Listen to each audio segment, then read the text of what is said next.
دکھ جس سے انسان متاثر ہوتا ہے، اس کی ایک قسم وہ ہے کہ جو ہمارے ارادہ اور اختیار سے باہر، اللہ کی مشیت سے، اللہ کے اذن سے، اللہ کی مرضی سے آتا ہے۔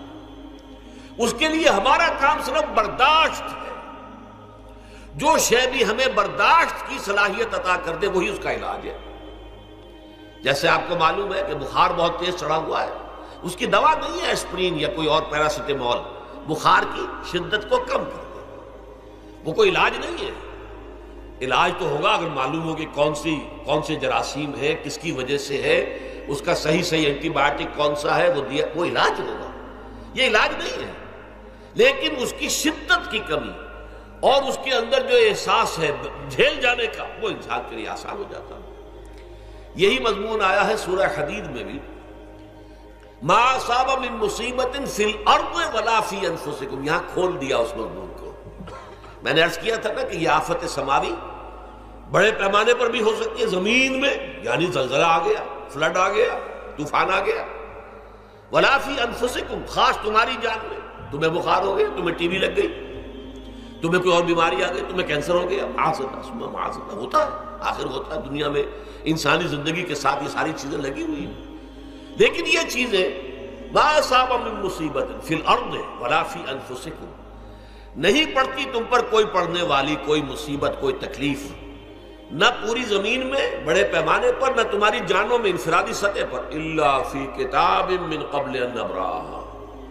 مگر یہ کہ وہ تو ایک کتاب میں، کتاب اللہ کے علم کی کتاب، الکتاب، اس میں پہلے سے درج موجود ہے۔ یہ الٹ اپ نہیں ہو گیا، یہ اچانک نہیں ہو گیا۔ آپ اچانک سمجھتے ہیں کہ صاحب میں تو جا رہا تھا، اچانک ٹرک نے آ کے مجھے دھکا مار دیا۔ اچانک کوئی شے یہاں نہیں ہوتی، اس کائنات میں پتہ تک نہیں ہلتا جب تک کہ اذن رب نہ ہو۔ اچانک کا کیا سوال ہے؟ تو در حقیقت جو ہوتا ہے وہ اللہ تعالیٰ کے علم میں پہلے سے ہے، علم میں کامل، ما کان وما یکون، جو کچھ ہوا جو کچھ ہوگا،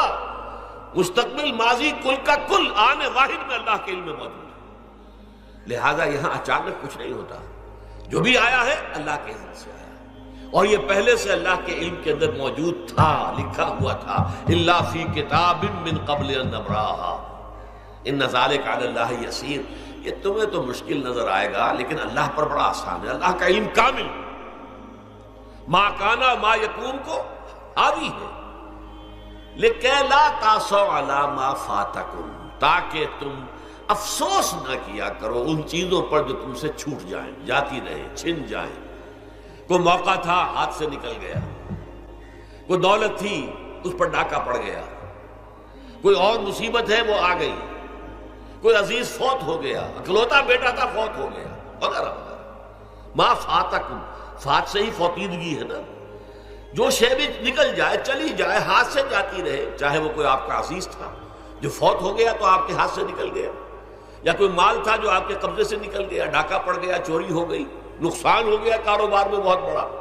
اس پر افسوس نہ کیا کرو۔ اگر افسوس کرو گے تو اس کا مطلب کیا ہوگا کہ تمہیں اللہ پر اعتماد نہیں ہے، یا تم سمجھتے ہو کہ اللہ کے سوا بھی کوئی ہے جو یہ کام کر سکتا۔ کائنات میں تو ایک ہی کی مرضی چلتی ہے، وہ ہے اللہ۔ لہذا اگرچہ وہ کسی کے ذریعے سے تکلیف آپ کو پہنچی ہے، کسی نے آپ کو پتھر مارا ہے، وہ پتھر ہو سکتا ہے آپ کو نہ لگتا، لگ گیا ہے تو اللہ کے فیصلے سے لگا ہے، اس کا باپ بھی نہیں پتھر مار سکتا آپ کو اگر اللہ کا اذن نہ ہو۔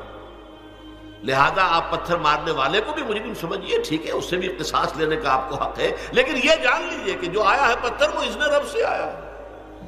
اب ظاہر بات ہے کہ اگر یہ کیفیت ہوگی تو غصہ اتنا نہیں ہوگا اس شخص پر کہ جس نے یہ کام کیا ہے، بلکہ ہو سکتا ہے آدمی مسکرا کے رہ جائے، جیسے کہ وہ میں واقعہ سناتا رہا ہوں اپنے دروس میں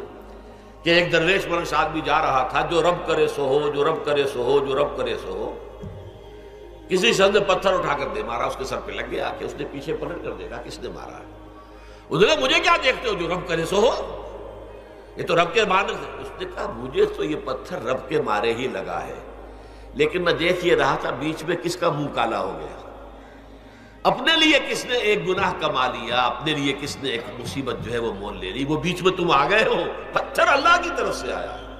لیکن اس کا عذاب، اس کا وبال تم پر آ جائے گا۔ بہرحال یہ تو میں نے عرض کیا آپ کے سامنے، وہ چیزیں کہ جو آ جاتی ہیں، وہ تکالیف و مصائب جو اللہ کی طرف سے من جانب اللہ ہے، اس میں آپ کسی کو مورد الزام نہیں ٹھہرا سکتے، وہ آپ پر آ گیا۔